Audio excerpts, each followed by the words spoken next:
my elder sister entered the palace and became a noble consort. The emperor knew she had another man in her heart, so, with malicious intent, he betrothed me to that very man. When the imperial edict of the bestowed marriage arrived, I was being forced by my mother to embroider my own wedding gown at home. The embroidery needle pricked my finger, and I stared blankly at the bead of blood that welled up. I had never imagined that my future husband would be this man I had always regarded as my brother. In law, the emperor bestowed the marriage, and the imperial astronomers selected an auspicious date and hour. To outsiders, it appeared as a mark of the emperor's esteem for the prime minister's mansion and the Marquis of Ningyuan's manor. But we knew all too well what his true motives were.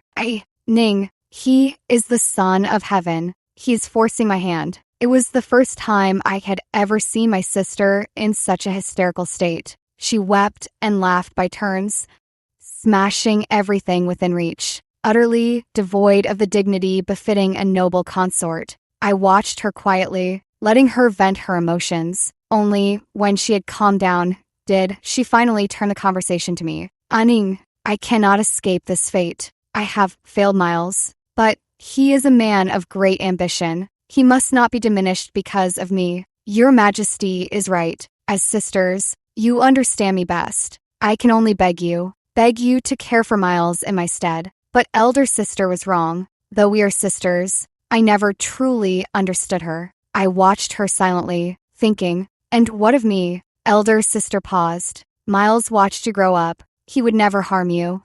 A hollow smile touched my lips, while desolation chilled my heart. Yet, I felt relief that what I saw was never love. On that day, with a grand wedding procession, my bridal sedan chair paraded through the long streets as I married Miles Gu. I knew him to be shrewd, ruthless, and young, yet already inheriting the title of Marquis Ningyuan, a man of iron methods. I had seen him execute traitors with his own hand, and personally wield the blade to dismember corrupt officials at the execution ground. I knew he was a man of deep affections. My elder sister had been frail since childhood, and to save her, he disregarded his own wounds fresh from the battlefield, riding alone for miles to seek medicine for her. Upon his return, unwilling to let her see his injuries and worry, he handed the medicine to our father and kept vigil outside her door all night. This man, who should never have crossed paths with me in this lifetime, became my husband in the span of a single evening.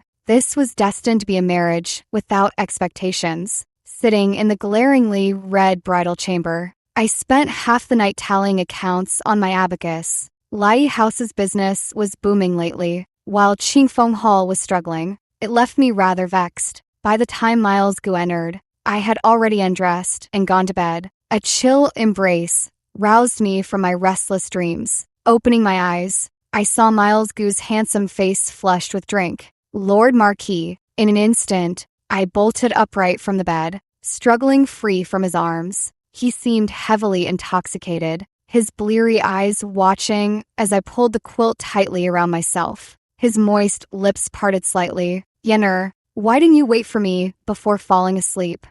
A chill crept up from the depths of my heart. My hands clutching the quilt tightened unconsciously, knuckles turning white. My Lord Marquis is drunk. I am not elder sister. I am Rongning. Rongning? The desire in his eyes gradually faded as he shook his head and looked at me again by the flickering candlelight. My apologies. I had too much to drink. I bit my lip without a word, merely wrapping myself tightly in the quilt and watching him warily. Noticing the vigilance in my eyes, he finally just sighed. Rest well, Aining. I'll sleep on the couch nearby. Perhaps fearing I might misunderstand, he quickly added, on our wedding night, if I were to leave you alone in the bridal chamber, it would harm your reputation. I said nothing, letting the bed curtains fall and shrinking into the dark corner of the bed. That night, neither of us slept well. When I awoke the next morning, Miles Gu was already up. He stood with his back to me as he dressed, his tall frame blocking much of the light filtering through the window. I rolled over and lay on my stomach, watching him quietly from the bed. Perhaps because it was daylight, My fear of him gradually faded. I had seen with my own eyes how he cherished my elder sister, how passionately, how wholeheartedly, how soul-stirringly. I also knew he was the foremost noble gentleman in the capital, a great hero with illustrious military achievements, admired and longed for by countless women, but I could no longer harbor any expectations of him. He and I were locked in an eternal dead end. Since there were no more expectations, I should face the days ahead with composure. He fastened his belt,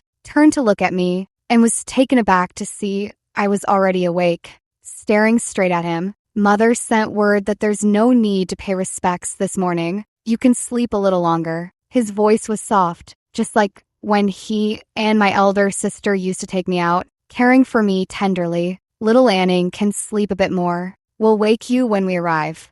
Though the lady is kind and considerate, as a junior, I must not presume on her favor. With that, he called for Cheryl, my dowry maid, to come in and help me dress. Miles Goo hesitated, words caught in his throat. After tidying himself up, he picked up a book and waited for me while reading. Elder sister was right. Miles Goo is, by nature, a good man. Aside from last night's drunken indiscretion, he would never embarrass me. Old Madame Goo had long known about Miles Goo and elder sister. She had always treated us sisters kindly and favored elder sister as her daughter. In law, when she saw me, her eyes held unconcealed sorrow. After drinking tea, she took my hand and slipped the jade bracelet from her wrist onto mine. Thank you, Mother, good child. From now on, this is your home. I've watched you grow up and will cherish you as my own daughter. If Miles ever wrongs you, come to me.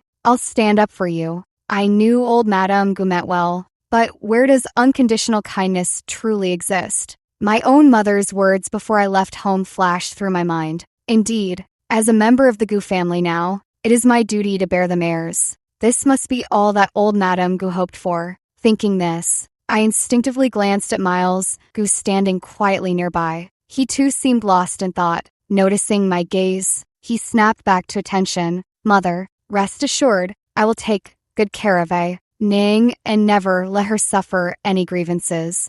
Never suffer any grievances? I found it laughable. If I had any expectations of him, I had already been filled with resentment since the day I agreed to marry him. Due to the wedding, the court granted Miles Goo 3 days of leave. For the first 2 days, he did not touch me. On the third night, he prepared to sleep on the short couch, as usual. I tugged at his sleeve.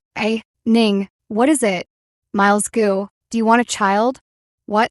His puzzled expression froze on his face. Since I've married you, I ought to bear you a child. His breath hitched, and he flusteredly pulled his sleeve from my grasp. Ning, you're still young. There's no hurry for such matters. Asking these questions took all my courage, and being rejected now left me feeling rather embarrassed. If you don't want me to bear your child, it's all right. I can arrange for you to take a concubine, Raina Sue. His suddenly raised voice startled me. We've only been married 3 days, and you're already arranging a concubine for me? I didn't mean it that way.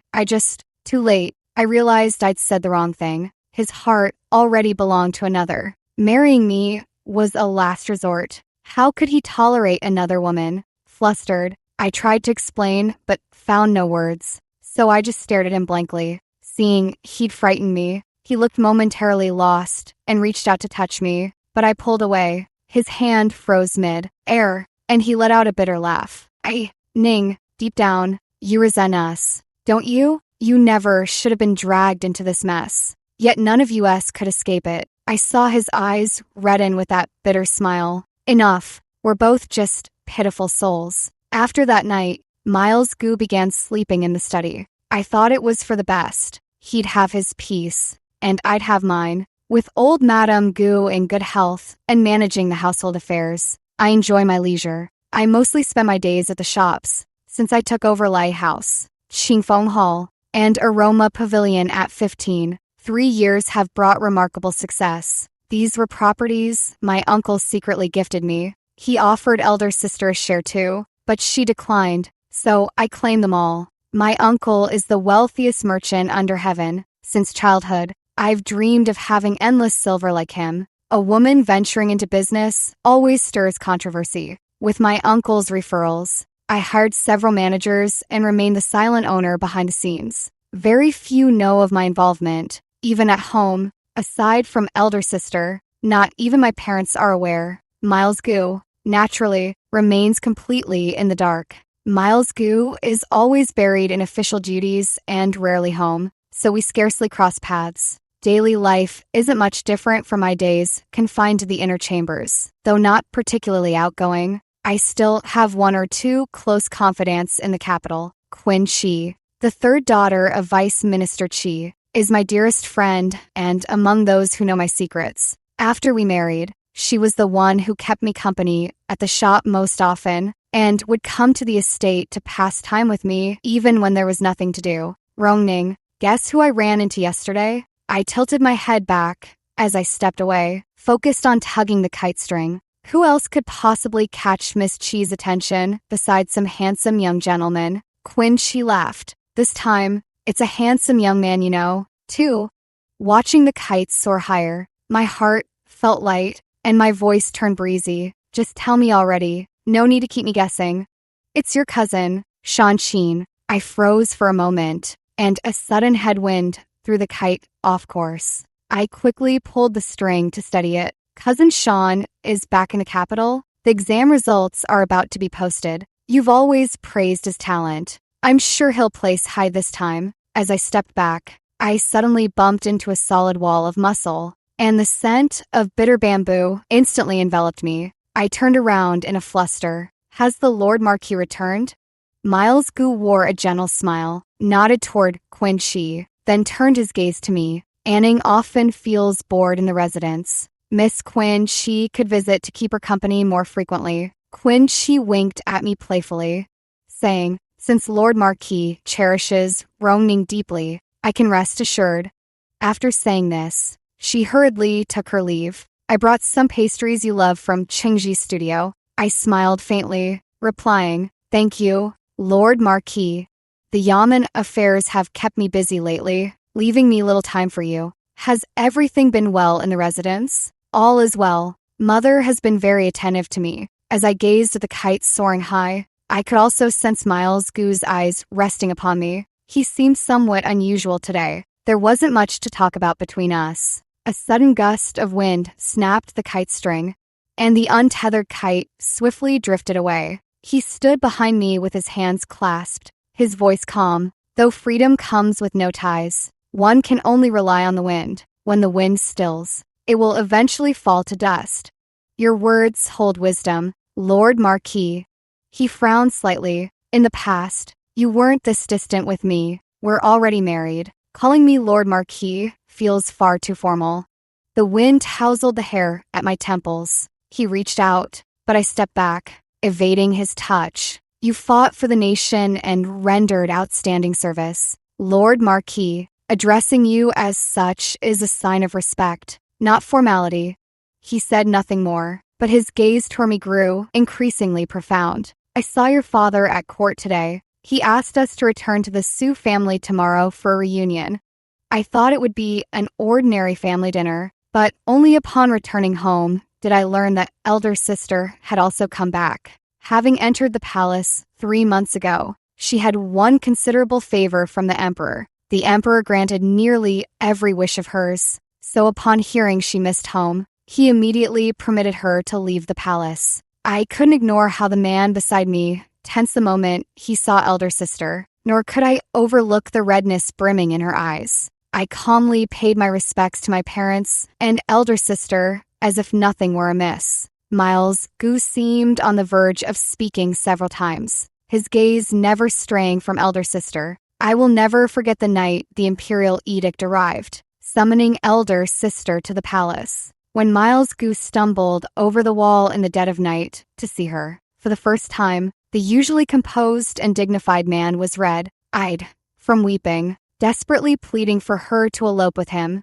nor will I forget how, upon seeing me, who bore such a striking resemblance to her, beside elder sister, he blurted out without thinking that the Su family had more than one daughter. Since I looked so much like her, Perhaps I could take her place. He said I had substituted for her before. Elder sister had always been obedient and well behaved. The only rebellious thing she ever did was fall in love with Miles Goo. They often went out together, and whenever something came up, it was always me who impersonated elder sister to smooth things over. Gradually, as she saw that I could mimic her without being discovered, her courage grew, and she even began sending me to some banquets in her stead. But now he wanted me to replace her and enter the palace. He was in such agony and despair at the time, speaking without thinking. I don't blame him, but the words he spoke, I will remember forever. After all, elder sister had always treated me with great kindness since we were young.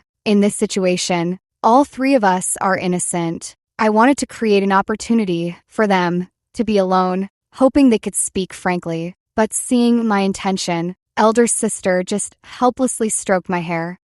Ning, I am now the Emperor's consort Yun, and Ming Yuan is your husband. We will no longer cross paths, and there is nothing left to say. I only hope that you and he, along with the Su family, will be safe and prosperous. The past was but a fleeting illusion. We must all look forward, yet the melancholy surrounding elder sister felt heavy. Unlike someone moving ahead, distractedly seated in the carriage back to the Gu family, I suddenly heard a commotion outside. Lifting the curtain, I saw not far away a spirited young man atop a tall horse adorned with red silk, led by gongs and drums. This year's top scholar is truly handsome. They say he's just 20, young and accomplished. Indeed, I wonder which young lady will be so fortunate as to become his bride. Top scholar Qin, please accept this flower from a humble admirer. Shan Qin's gaze inadvertently turned my way,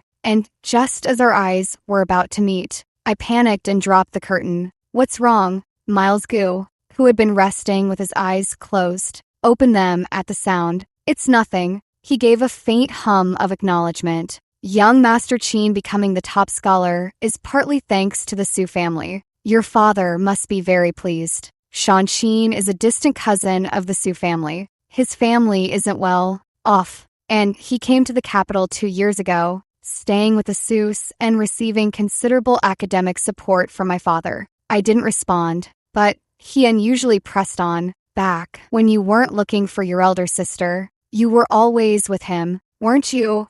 Did you know that on the day he passed the imperial exams, the first thing he did was propose at the Su residence? My temple throbbed sharply. I truly had no idea. Miles Goo misinterpreted my shocked expression. Marrying me tore you two apart, didn't it?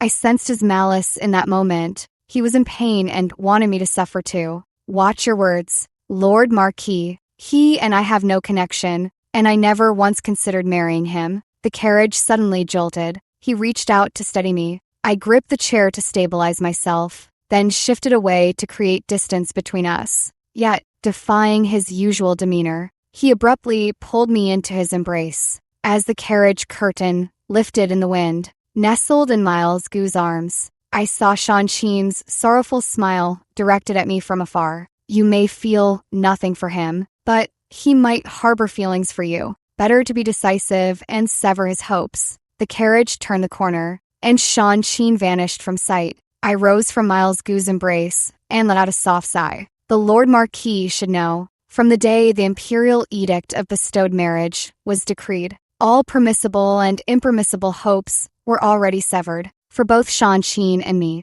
I didn't look at him again, nor did I catch the hint of desolation in his expression. We had been married for over 3 months, yet had not consummated the marriage, even though the elder lady knew Miles Goo had reservations. As a mother, she subtly probed me before speaking with him at length. In the end, there was no avoiding it. Miles Goo had no choice but to move his bedding from the study back to the bedroom. That evening, Cheryl helped me bathe with a worried expression. Watching her sigh and fret, I couldn't help but find it amusing. How can you still laugh? Miss, the young lord's heart isn't with you. Why must you endure such grievance? You worry too much. I sank deeper into the tub. Marriage is just marriage, nothing more than this. Arranged by parents and matchmakers. What say do I truly have? If it weren't Miles Gu today, it would be someone else. As long as these people don't hinder my fortune, let them be. But if it were young Master Qin, it would be different. Cheryl, I cut her off sharply. Such words must never be spoken again. When I returned to the room, Miles Gu was sitting by the desk reading, a robe draped over his shoulders. Reading in dim light strains the eyes. Perhaps continue tomorrow? He lifted his gaze from the book and let it rest on me as I undressed. In a few days, it will be your 18th birthday. Is there anything you desire? Thank you, Lord Marquis, for remembering. There's no need to trouble yourself. Having rushed between several shops all day, I was exhausted and only wanted to collapse into sleep. Has Mother been speaking with you frequently lately? Did she pressure you about the heir matter? I lay down, pulling the quilt tight, forcing my drooping eyelids to look at him. Mother treats me very well. She wouldn't pressure me, and you needn't worry about me pressuring you either. I remember this topic. We discussed it shortly after our wedding. Whether he wants children, doesn't want children, or wants someone else to bear them, that's his business. I won't utter another word about it. He choked back a response, his expression darkening, then set the book aside and climbed into bed. A faint rustling sounded by my ear as he lay stiffly on his back, restrained and motionless. Seeing he had no further intentions, I relaxed and drifted into sleep. The faint scent of bitter bamboo from him lingered nearby, thankfully not unpleasant. Several peaceful days passed like this before news arrived. Elder sister had been named Empress. The reason: elder sister was pregnant. Following the coronation ceremony was a palace banquet. The emperor specifically decreed that Miles Gu and I attend. Unexpectedly, we encountered Shan Qin at the palace gates. Greetings, Lord Qin. When did Ning become so distant with me? His voice was bitter. I deliberately ignored the intense emotions swirling in his eyes. I told Miles Gu that there was nothing between Shan Qin and me, but that wasn't entirely true. The truth was, Shan Qin had once offered me his wholehearted devotion, and in the end, I failed him. He once asked me directly, Ning, if I become the top scholar, would you be willing to be my wife? We spent 2 years together day and night, and I always saw him as an elder brother, never entertaining any other thoughts. Brother Shan, please don't joke like that. His face flushed red. I'm serious. Ning, I truly adore you. If you're willing, I'll cherish you all my life, treasure you like a jewel, and never let you suffer any hardship. His intensity frightened me, and I began avoiding him, subtly at first. After the imperial exams, I heard his elderly mother had fallen ill, and he hurriedly bid me farewell to return home. He told me to take my time considering, saying that matters of the heart should be mutual and never forced. He said if he failed the imperial exam this time, he would never bring this matter up again. But before the results were announced, before he returned to the capital, I married Miles Gu. If you ask if I have regrets, truthfully, not many. Yet, occasionally in the stillness of midnight, gazing at the man lying beside me with whom I share a bed, but not a heart, I selfishly wonder, had I married Shan Qin, I would at least have been genuinely cherished. Affection can grow over time. It's not impossible that I might have come to love Shan Qin, but as for Miles Gu, I smiled with resignation. Aining is a married woman now and ought to be more sensible. Minister Qin, you seem to have lost weight. I heard you just returned to the capital after managing the flood crisis in the southwest. Please take good care of yourself and rest well. Shan Qin also smiled, his eyes gentle and warm, just as before. Yes, I'll listen to Aining.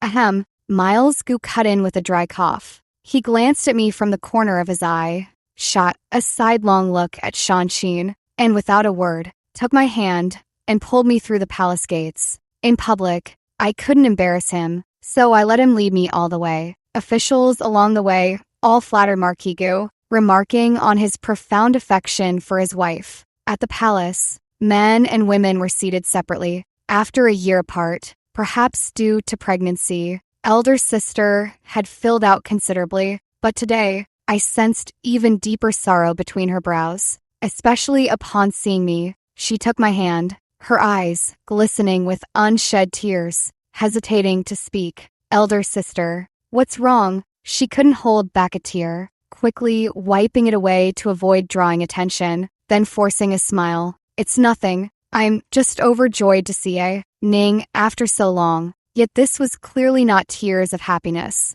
Since she didn't elaborate, I refrained from pressing further. She must have suffered some grievance in the palace. Even so, she didn't forget to promote the new Zue Lixiang cosmetics I brought, distributing them to the attending, noble women. While having items procured, I happen upon this drunken aroma, scented balm. Its fragrance is elegantly soothing, and His Majesty was quite fond of it, believing fine things should be shared. I now offer this gift to all present. Everyone hastened to express gratitude. I knew the first step of launching this new product had succeeded. If we're speaking of the capital, noble ladies and madam's money is the easiest to earn. Quite satisfied, I bid farewell to elder sister and exited the hall, only to see Miles Gu being supported out by 2 young eunuchs.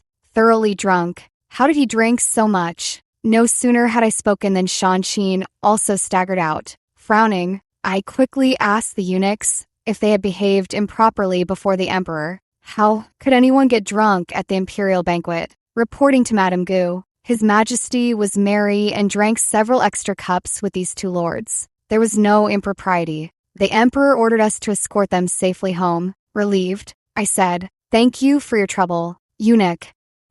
Ning, madam. Miles Gu suddenly pushed away the 2 eunuchs supporting him and lunged straight toward me. I hurriedly caught him, his head heavy on my shoulder, making it impossible to move. He was still muttering drunken words I could barely make out. Please help Marquis Gu up. Unexpectedly, Miles Gu, who was always the most restrained and proper, was fussing like a child, insisting that I support him. I flexed my arm, sore from his weight, and stood aside as the eunuchs helped him into the carriage. Shan watched quietly the entire time. I nodded to him and prepared to board the carriage, but he stopped me.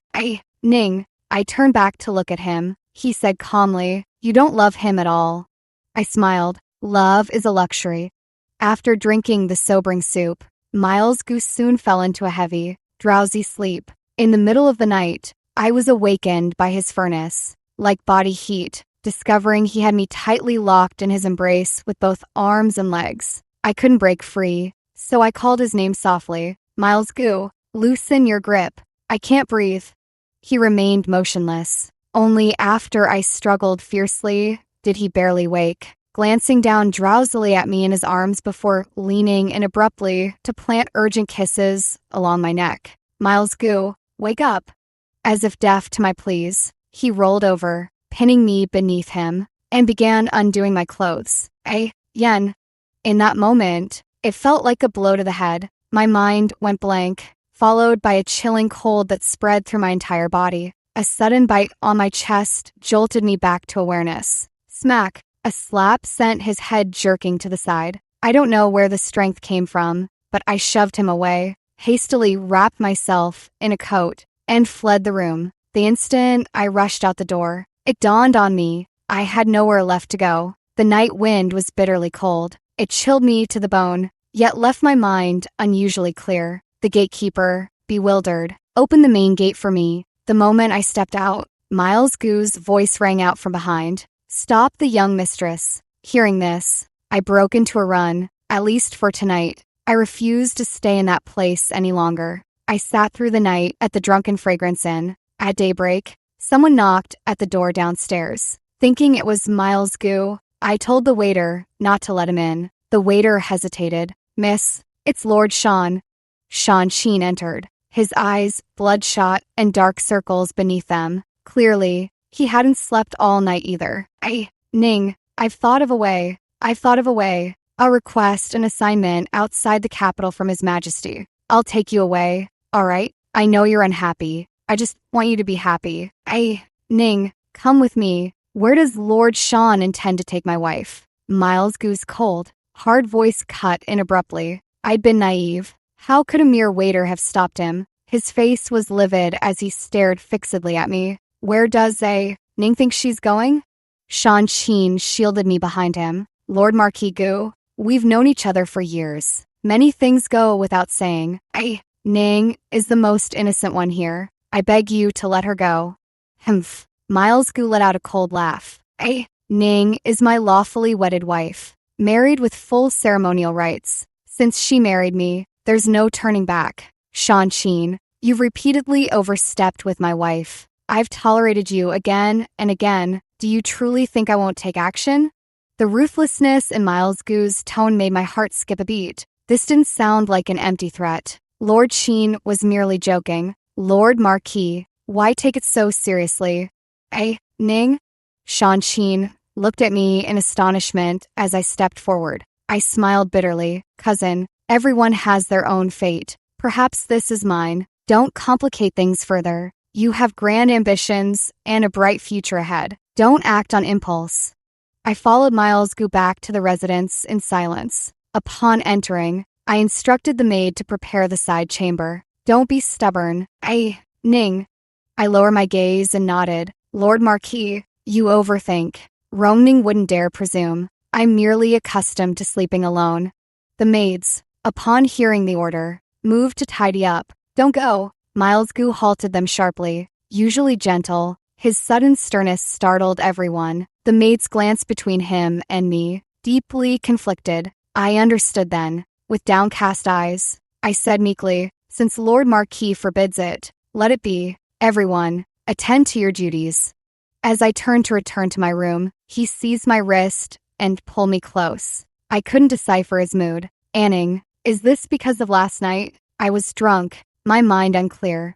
It is Rongning who should apologize to Lord Marquis. I spoiled your enjoyment and troubled you to search for me with such commotion.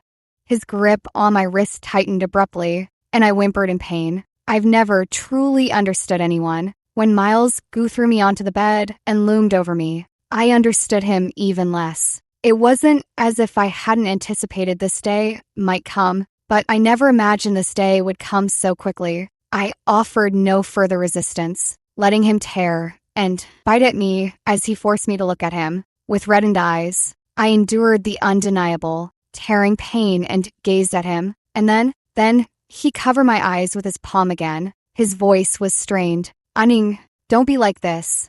He leaned down and sealed my lips with a kiss. Rarely gentle, our tangled breaths parted once more, and he finally softened, reverting to that refined gentleman. Anning, you are my wife. I will no longer think of others. I will be responsible for your entire life. Miles Gu, having tasted the sweetness, began pulling me into passionate nights day after day. At first, I struggled to adjust, but once I discovered certain pleasures within, his incessant demands left me perpetually exhausted. During lunch with old Madame Gu, she noticed my haggard appearance, quietly scolded Miles Gu for his lack of restraint, and ordered nourishing soup to restore my health. I hear you're off and out and about during the day. Is there something important keeping you busy? It's nothing major, just a few dowry shops that need occasional oversight. The shopkeepers handle those matters naturally. You should focus on recuperating properly. I set down the soup bowl. Mother is right. Anning was thoughtless. I ought to stay home more and share Mother's burdens. Old Madame Gu choked back her words. That's not what Mother meant. I understand. Mother, Qin Shi says I've become spineless since marrying, letting Miles Gu push me around without resistance. I simply don't wish to expend more emotion and energy on this marriage. If humoring him means fewer troubles and more focus for business, it's not entirely unacceptable. Since taking over these ventures 4 years ago, Lai House and Drunken Fragrance have expanded to over 20 branches across major provinces, and their owner, the Cloud Crane, has made a name in commerce. I've no particular hobbies, just a fondness for earning money. Lately, Qin Shi mentioned wanting to open a bookstore.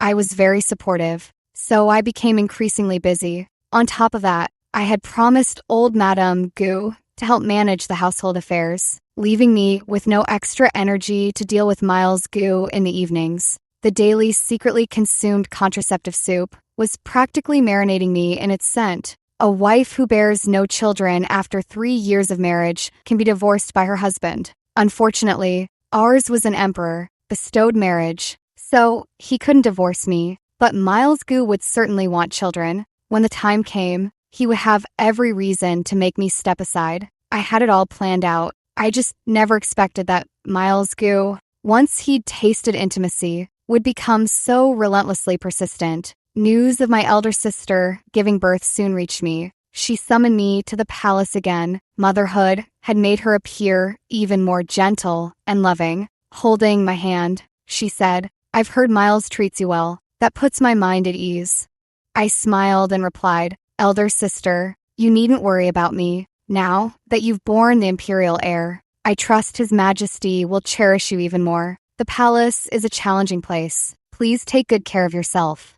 At this point, her expression dimmed again as she gently stroked the child's cheek in her arms. "You've been married for a year now. It's time to hurry and have a child. If he brings another woman into the household later, you'll at least have something to rely on."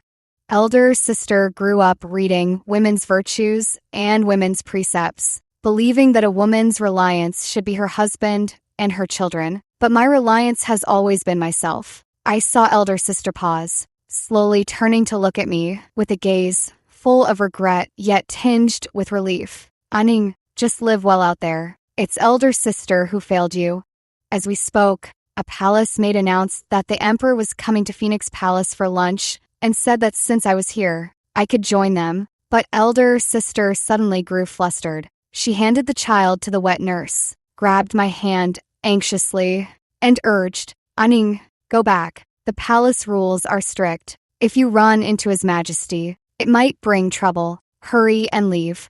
Bewildered, I was escorted out of the palace gates by the maid she instructed. Upon returning home from the palace, Miles Gu summoned me to his study. He handed me a book while discreetly studying my face. "I've removed the inappropriate chapters from this volume. Have them print it according to this version. Quincy," and I selected a batch of books for publication, but to avoid any untimely content, we asked Miles Gu to vet them. Miles Gu is truly accomplished in both literary and military arts, and his scholarship goes without saying. He was quite diligent about it. "Thank you, Lord Marquis." I took the book and was about to leave when he called me back. I looked at him puzzled, watching him hesitate and struggle for words, then suddenly understood. "Elder sister is doing well, and now your Majesty showers her with great favor. There's no need for you to worry. Lord Marquis." He suddenly froze, quietly watched me for a long moment, then said softly, "What I meant to say is, I tore my sleeve while out today. Since Aining was exceptionally skilled at embroidery in her youth, might she help me mend it?" I frowned. "The estate treasury has ample silver. Since the sleeve is torn, why not discard it and buy a new one?" The light in his eyes dimmed further, yet he remained stubborn. "This outer robe is made of rare fabric, a tribute from the Daluo kingdom. It would be a shame to discard it." I sighed and asked him to hand the garment to me. His spirits lifted again, and he cheerfully removed the robe. "Then I'll trouble you, my lady." "No trouble at all." The manor had dedicated embroiderers. I sent for one immediately, instructing her to meticulously repair this treasured robe of Miles Gu's. That evening, Miles Gu foolishly traced his fingers over the mended cuff, his face brimming with contentment. I couldn't resist asking, "Do you cherish this robe so much, my lord?" "I was merely admiring Ning's exquisite needlework," he replied. He smiled at me. After a moment's hesitation, I said, "You misunderstand, Lord Marquis. It was the embroiderer who repaired it. Ning hasn't held a needle in so long. I feared she might ruin it, but I'm glad you're pleased."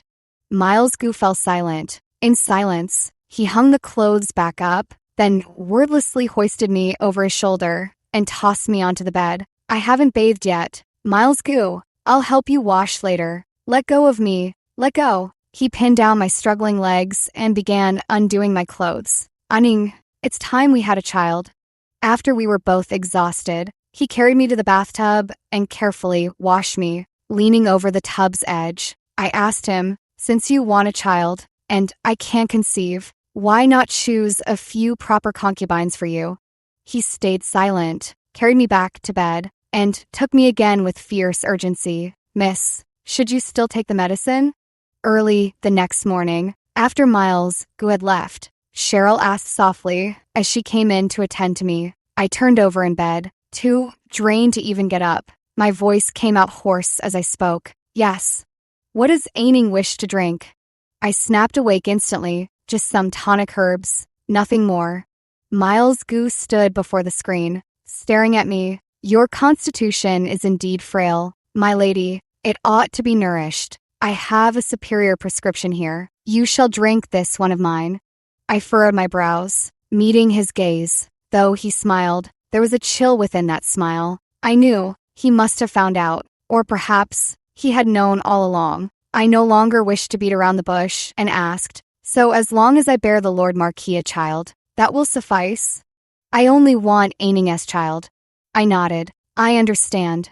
I ceased drinking the contraceptive soup, and even zealously gulped down a large bowl of fertility medicine after each encounter. Yet he grew displeased again. I couldn't fathom why Miles would become so difficult to please. In the end, Shang chose an official post outside the capital. The emperor, valuing his talent, had initially been reluctant to let him go, but Shang selected the poorest and most remote prefecture of Great Zhou. In his memorial to the emperor, he filled pages with his ambition to bring prosperity to the local people, even vowing on his life that within 10 years, he would ensure every citizen in that prefecture could eat their fill. The emperor was moved by his determination and ultimately granted his request. Upon hearing the news, I invited 3rd Miss Qi to pray for blessings at the Green Dragon Temple outside the city. Miles Gu eagerly tagged along as well. I obtained a safety talisman for Shang,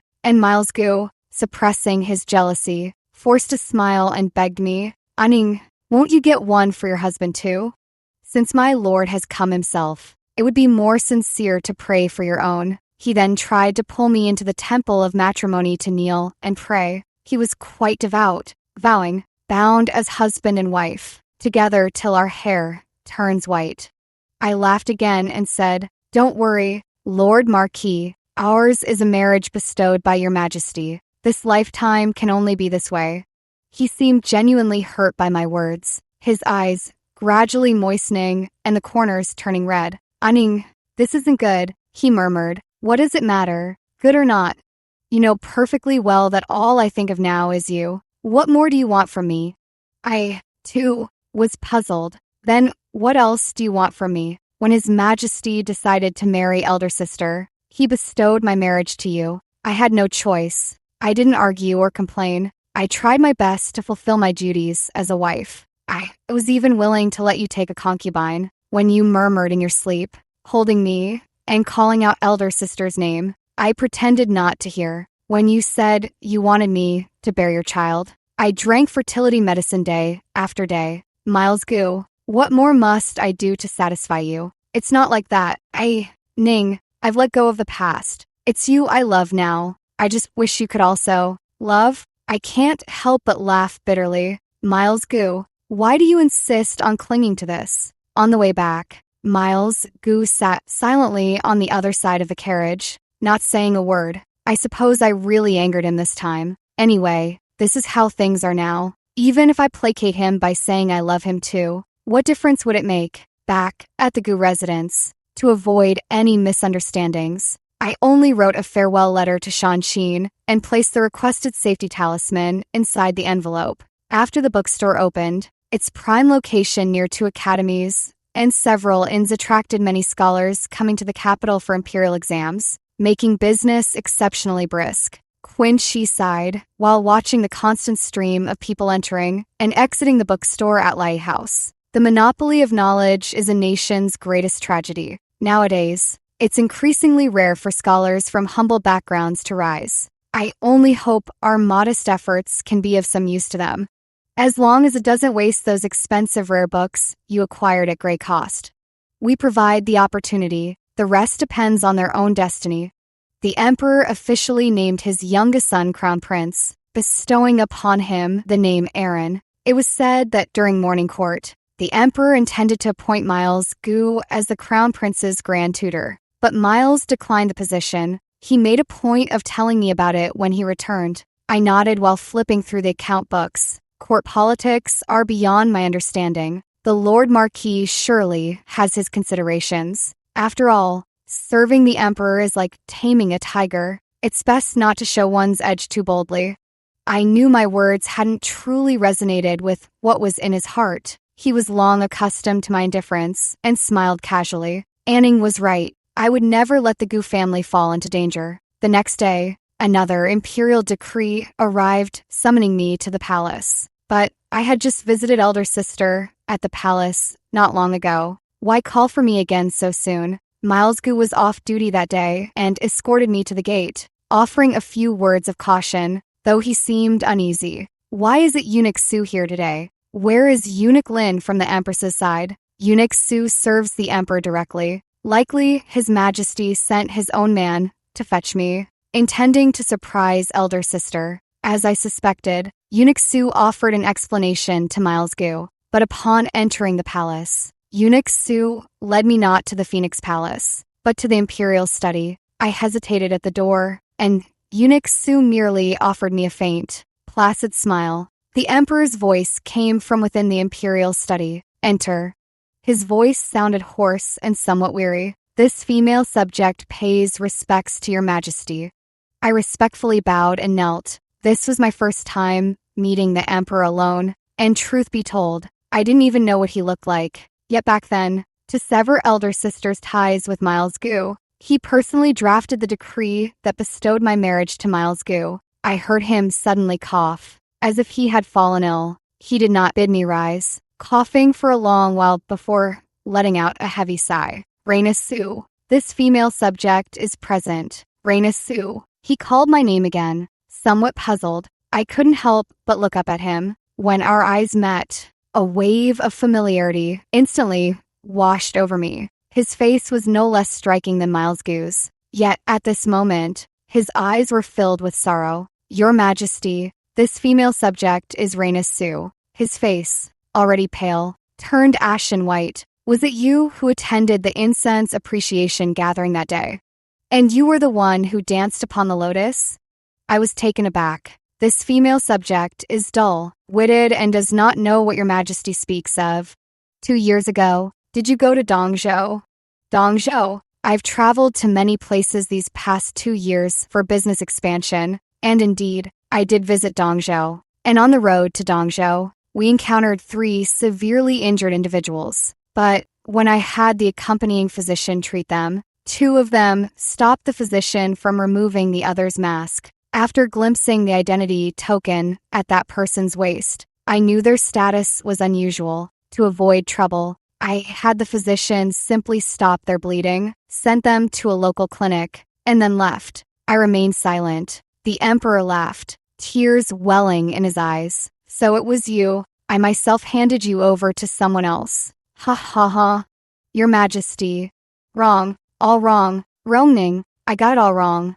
Watching the nearly deranged Emperor, I finally recalled the incense appreciation gathering he mentioned. That was a year ago. I remember, because that day's gathering was unlike any before. My elder sister, who was supposed to attend, begged me to go in her place because Miles Gu was leaving the capital for disaster relief in Heian, and she was solely focused on seeing him off. I had no reason to refuse her. I had grown up, resembling her in appearance and stature even more. With a veil on, even those familiar would struggle to tell us apart. I thought I could simply sit there quietly, sipping tea until the banquet ended. But something went wrong in the middle. The princess suddenly made a grand entrance and, taking in the garden full of young ladies, was struck by a whim to have each of them showcase their talents. My elder sister could play chess and the zither, but I could not. I could dance. That lotus dance. I had only performed it once before,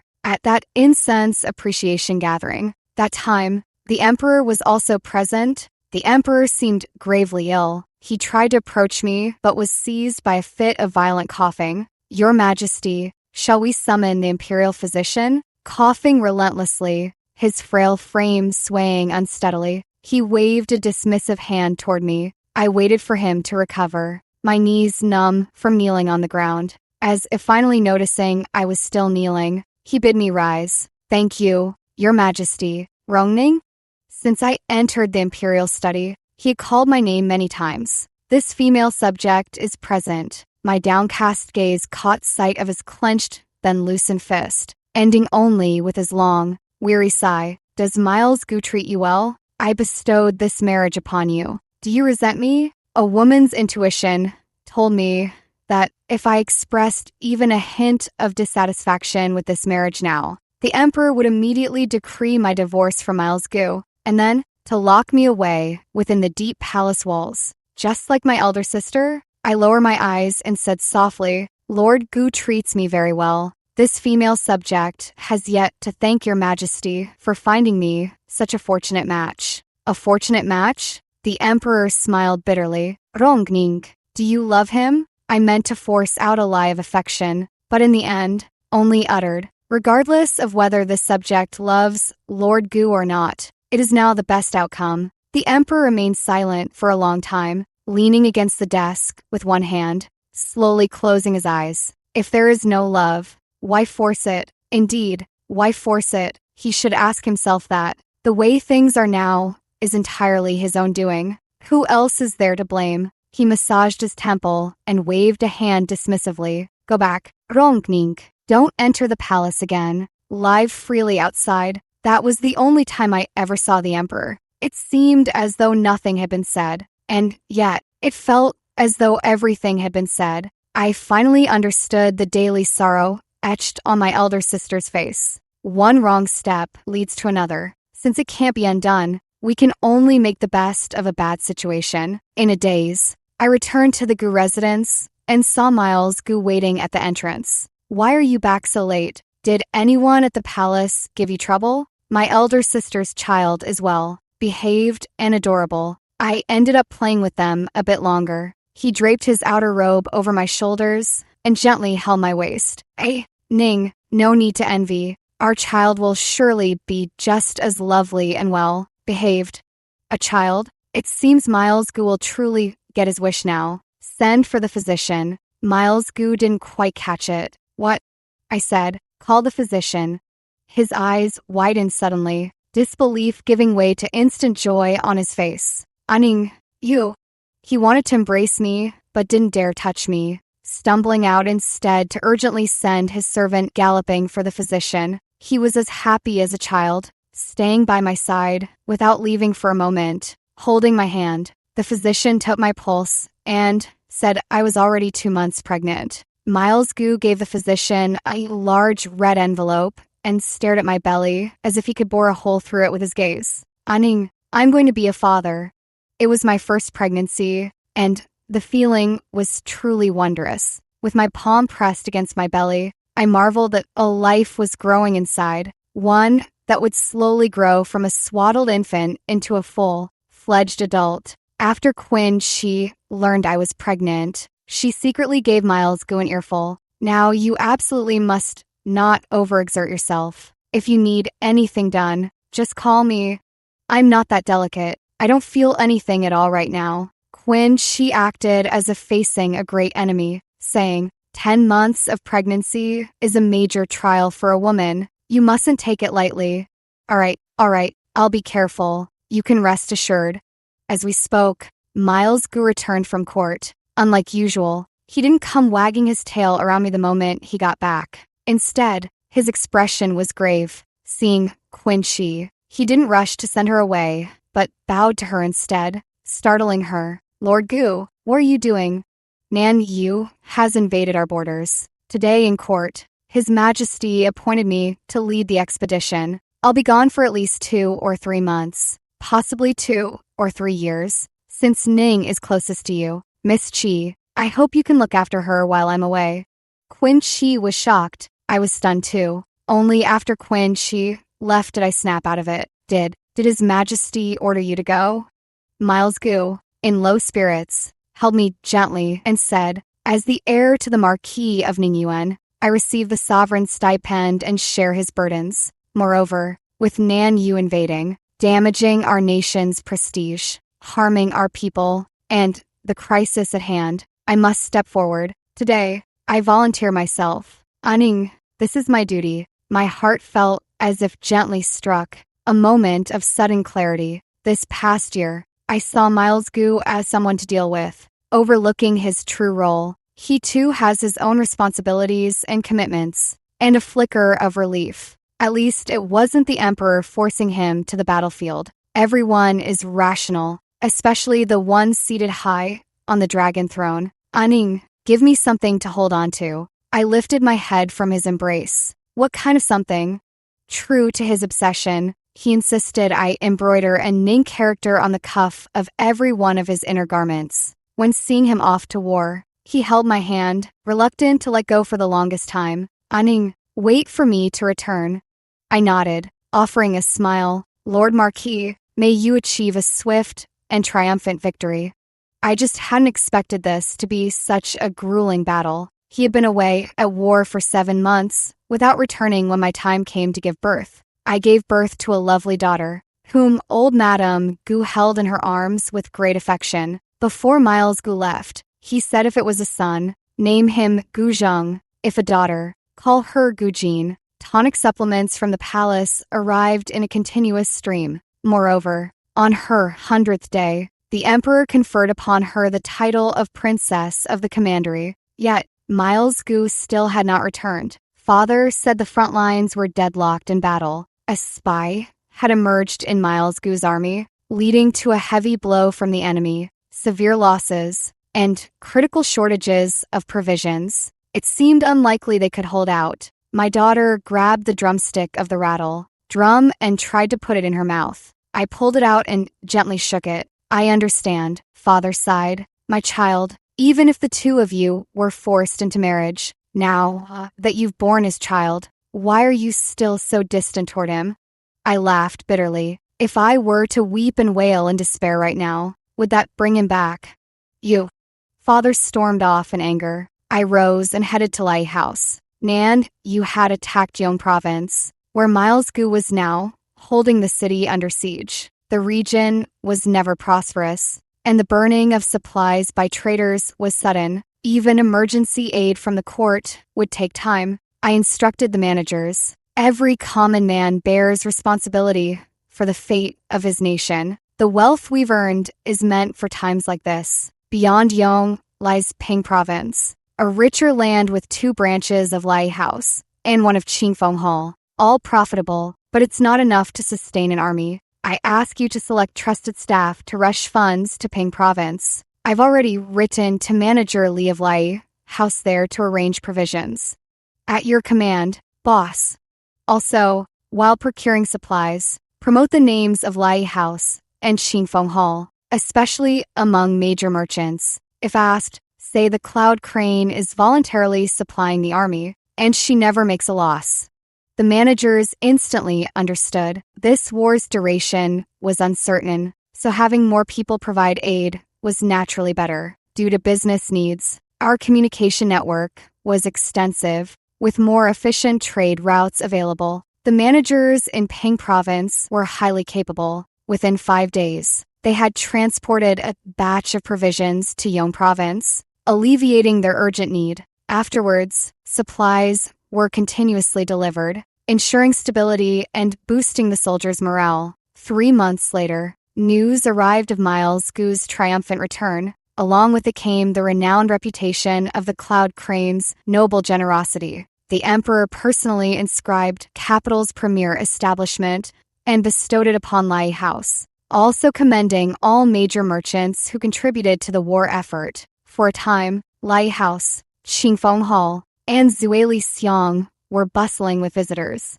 The managers were overwhelmed with work, toiling incessantly. In the afternoon, the small courtyard was serene and quiet. I planned to strike while the iron was hot and open several more branch stores. I was determined to take over the title of wealthiest from my uncle. My daughter lay in her cradle, babbling and chewing on her fingers. I was sprawled on the floor, studying potential locations for the new shop. Footsteps approached from the courtyard, and a shadow fell over me. I looked up and saw Miles Gu, clad in military attire, standing quietly by the door. Anning, I'm back.